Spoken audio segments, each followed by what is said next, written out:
চাঁদপুর জেলা বিএনপির যুগ্ম সাধারণ সম্পাদক ও চাঁদপুর ২ আসনের মনোনয়ন প্রত্যাশী তানভীর হুদা বলেছেন, দেশের নাগরিক হিসেবে জাতি ধর্ম বর্ণ নির্বিশেষে সবার অধিকার সমান এবং কাঙ্ক্ষিত বাংলাদেশ করতে সবাইকে একসঙ্গে কাজ করতে হবে। মতলব উত্তরের এক সমাবেশে তিনি বিএনপির ভারপ্রাপ্ত চেয়ারম্যান তারেক রহমান ঘোষিত রাষ্ট্রকাঠামো মেরামতের ৩১ দফা কর্মসূচির উল্লেখ করে বলেন, সেখানে ধর্মীয় স্বাধীনতার কার্যকর নিরাপত্তার নিশ্চয়তা দেওয়া হয়েছে। সভা শেষে মতলব উত্তরে প্রায় ৫,০০০ সনাতন ধর্মাবলম্বী বিএনপিতে যোগ দিয়েছেন বলে জানা গেছে। বিস্তারিত থাকছে মনিরুল ইসলাম মনিরের প্রতিবেদনে।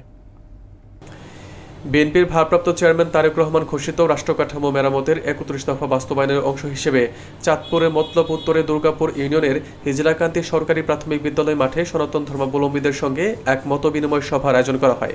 অনুষ্ঠানে প্রধান অতিথির বক্তব্যে চাঁদপুর জেলা বিএনপির যুগ্ম সাধারণ সম্পাদক ও চাঁদপুর ২ আসনের মনোনয়ন প্রত্যাশী তানভীর হুদা বলেন, আমরা বাংলাদেশের নাগরিক এবং সবার অধিকার সমান। তিনি দেশ ও সমাজ গঠনের লক্ষ্যে ধর্ম বর্ণ নির্বিশেষে সবাইকে কাঁধে কাঁধ মিলিয়ে কাজ করার আহ্বান জানান। তিনি আরও বলেন, রাষ্ট্রীয় কাঠামোর সংস্কার, ন্যায় বিচার ও ধর্মীয় স্বাধীনতা নিশ্চয়তা দেওয়া হয়েছে। বিশেষ করে ৩১ দফার ১৬ নম্বর দফায় ধর্মীয় স্বাধীনতার সর্বোচ্চ ও কার্যকর নিরাপত্তা প্রদানের কথা বলা হয়েছে। সনাতন ধর্মাবলম্বী নেতা নারায়ণচন্দ্র মণ্ডলের সভাপতিত্বে অনুষ্ঠিত এই সভায় উপজেলা পূজা উদযাপন পরিষদের সাধারণ সম্পাদক শ্যামল চন্দ্র দাসের সঞ্চালনায় বক্তব্য রাখেন দুর্গাপুর জনকল্যাণ উচ্চ বিদ্যালয়ের প্রধান শিক্ষক স্বপন কুমার সূত্রধর, চরকালিয়া দুর্গা পূজা মণ্ডপের সভাপতি সুধীর বিশ্বাস, উপজেলা হিন্দু বৌদ্ধ ঐক্য পরিষদের সাবেক সভাপতি বাবু জ্যোতিষচন্দ্র কীর্তনিয়া সহ স্থানীয় নেতৃবৃন্দ। সভা শেষে মতলব উত্তরে ৫,০০০ সনাতন ধর্মাবলম্বী আনুষ্ঠানিকভাবে বিএনপিতে যোগদান করেন।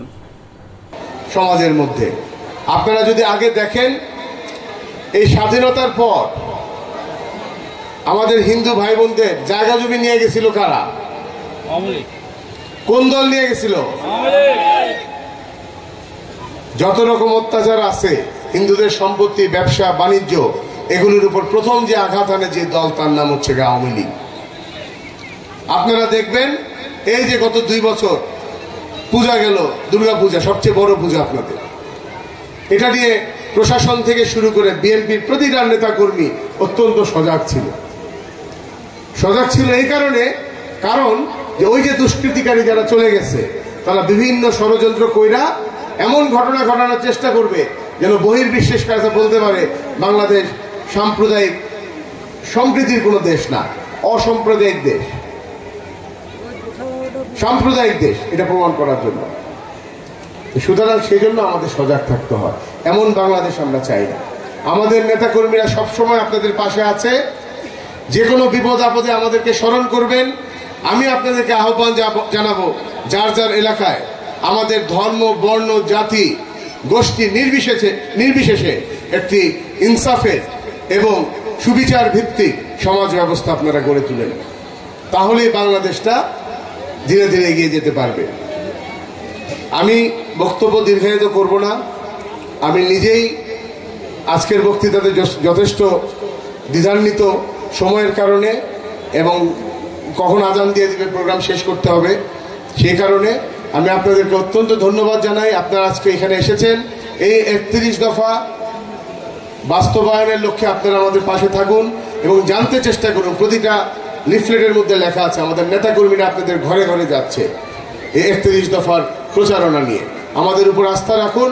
আমরা সকলে মিলে ভবিষ্যতে একটি সুন্দর বাংলাদেশ গড়ে তুলব, এই প্রত্যাশায় আমি বিশেষভাবে ধন্যবাদ দিতে চাই আমাদের নেতৃবৃন্দের মধ্যে যারা আজকে অক্লান্ত পরিশ্রম করে আজকের এই অনুষ্ঠানটাকে সফল করেছেন।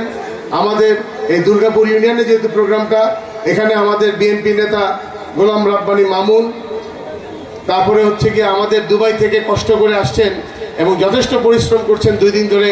এই যে আমার এই আহসানুল্লাহ আঙ্কেল আছে, এখানে সবসময় আমাদের পাশে থাকেন। ওনারা সহ এই এলাকার দুর্গাপুরে কালকে রাত্রে এসে দেখে গেছে যে মঞ্চ কিভাবে বানাচ্ছে।